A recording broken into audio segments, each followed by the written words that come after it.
chuyện trai có chuyện mua chia tiết tiêm anh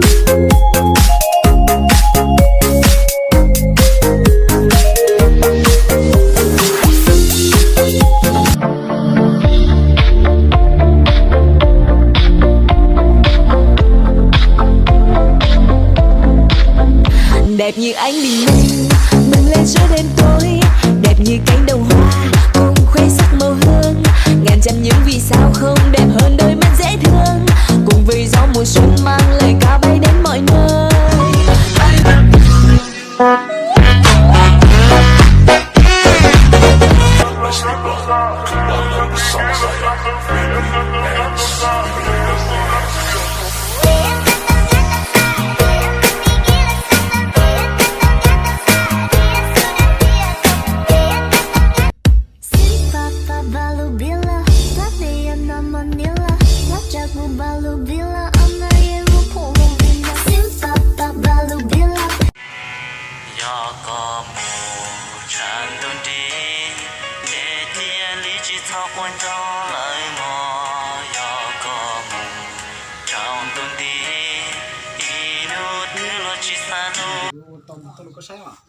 Chính thế.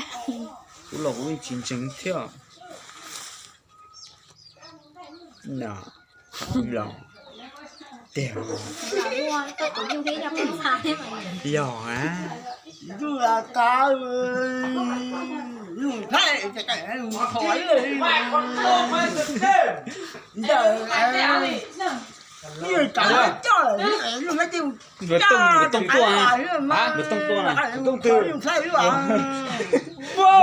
Vượt tông tua. Tao cũng mà nhìn cho con một Yeah. Yeah, chỉ là lời tao còn con. Ai đi?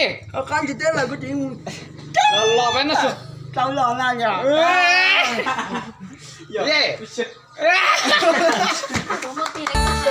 Có gió lưu lại cơn nắng, có tố cũ trái cây của tôi chỉ tay mua, họ có chỉ cho tôi trái tôi chua, giờ của tôi ý lên nhỏ đơn đồ, để thiệt chỉ nhỏ để cô nó mất, có tao lâu của tôi ý sao.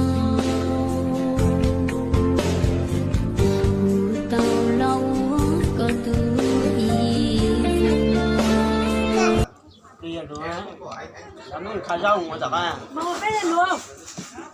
Cái lần. Ở trong trà nó không? Mấy trường học lên cho mấy người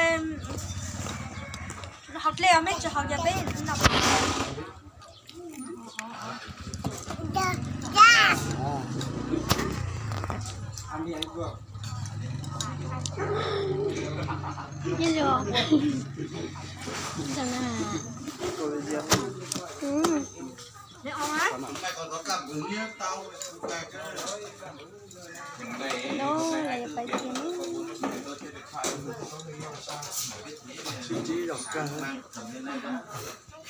Tôi về nó nữa bé. Tôi tới nữa bố.